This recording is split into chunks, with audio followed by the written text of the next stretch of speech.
This is Weekly Regents Review number 1 solutions. So question 1 asked us to show that x plus 1 is a factor of p of x.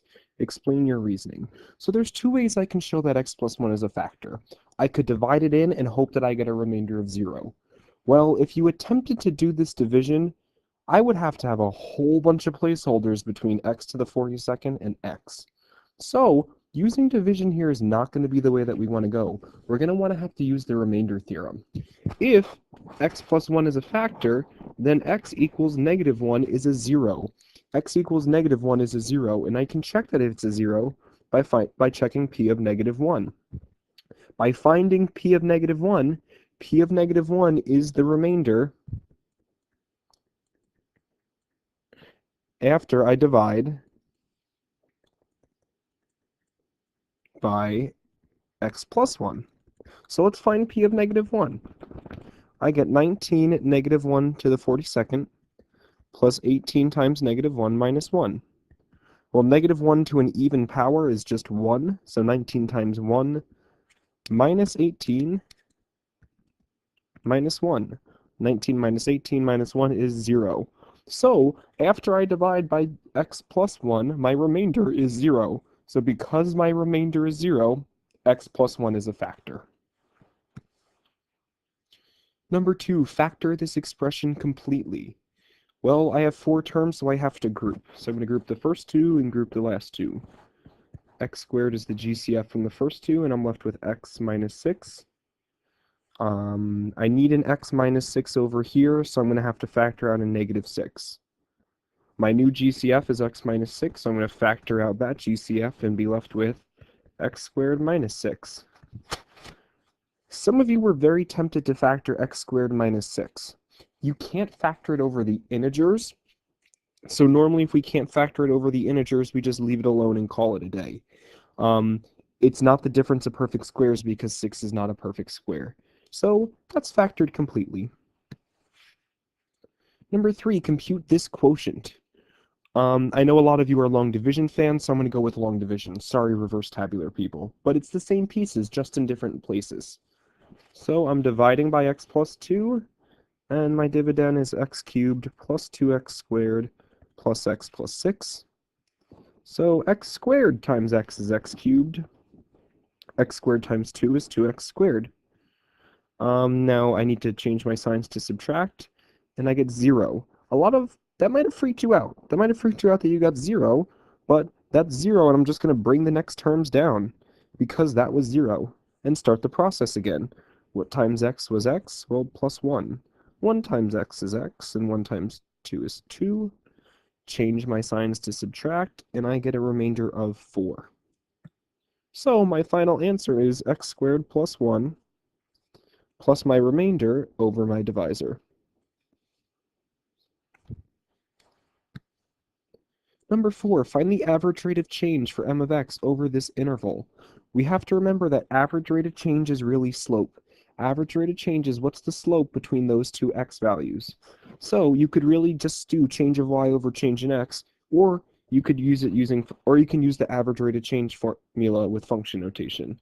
So what's the y value at 1? That's the y value at 1 minus the y value at negative 1 minus the y value at negative 1 divided by 1 minus negative 1. Change in y over change in x. Well, n of 1 is 9 minus n of negative 1 is 5. That's my change in y over my change of x is 2. 4 divided by 2 is 2. Number 5, factor this expression completely. Well, it's a trinomial. It's a trinomial, so that means I should use the AC method, but the leading coefficient's 1, so I can skip ahead. What multiplies to 36 that adds to negative 13? What two numbers do that? Negative 4 and negative 9? Who's in the front seat is the question. It's not just an x. Notice that this is a quadratic in x squared, because that's x squared squared. So it's not just an x, it's a quadratic in x squared. Great, so that factors, and hopefully that little warning light in your head is going off that these are the difference of perfect squares. That's x plus 2, x minus 2, and then x minus 3x plus 3. These are the four linear factors of that polynomial. Number 6 was a multiple choice. The graph of y equals f of x is shown to the right. Which of the following functions has the same end behavior as f? Well, let's look at what end behavior this has. This has the end behavior of as x approaches negative infinity, my f of x's get positive. As x approaches infinity, my f of x's go to negative infinity. So there's two things that affect end behavior.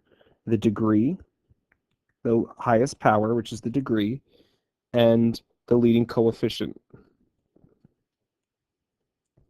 I know I have an odd degree because the function's end behavior go in opposite directions. They're not both going to infinity, they're not both going to negative infinity. So I know I have an odd degree because they're going in opposite directions. And leading coefficient has to be negative because if I plug in negative numbers, I want them going to positive infinity. So if I plug in a really negative number and cube it, I need it to go to positive infinity, so my leading coefficient is negative. So it's not those two because those are even degree polynomials, and that has a positive leading coefficient, so it has to be 2. Notice that you could have also graphed these four functions on your calculator and checked out their end behavior to see which one matches this. End behavior is a big idea, big concept that we need to know. 7. Algebraically find the zeros of p of x. Let's first do that. Algebraically find the zeros means you have to use some algebra.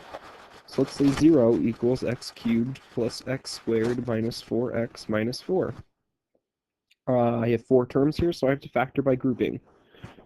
I'm going to take an x squared out of those two. I need to end up with an x plus 1, so what do I need to factor out? A negative 4. What's your GCF? My new GCF is x plus 1. And I'm left with x squared minus 4. And warning, warning, warning, that's the difference of perfect squares. So x minus 2, x plus 2. So now that I factored my polynomial, I can use the zero product property and say x, that's 0, or that's 0. Because if I multiply a bunch of things together, if I multiply these three factors together and get 0, this is 0, so x equals negative 1. This term is 0, x equals 2, or x equals negative 2.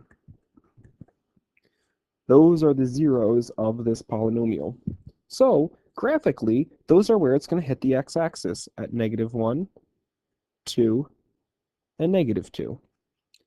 Now, we didn't talk about this a lot in class, but when I would ask you to graph the polynomial, don't just sketch it.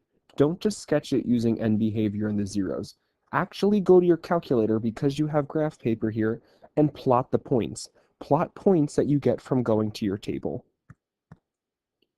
So when you go to your calculator, go to y equals, hit the y equals button and type in the function into y1.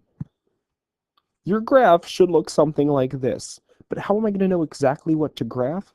I'm going to go to my table, so second graph, and graph some y values that are actually on the grid. Negative 3, negative 10.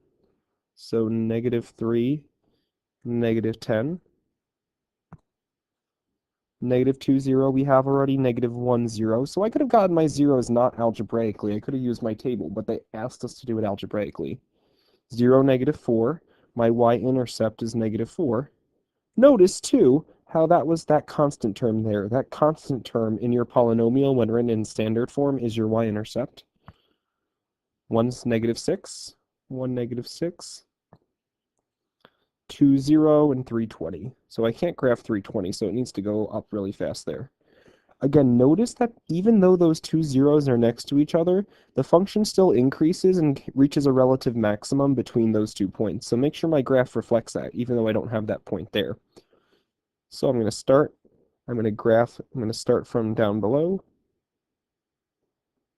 hit that relative maximum, swoop back around, and then I know it goes off to infinity there. So don't forget to put arrows on the end of your function because this function's domain is all real numbers. You can plug whatever number you choose into that polynomial function. So if they ask you to graph it, make sure you're actually plotting the points.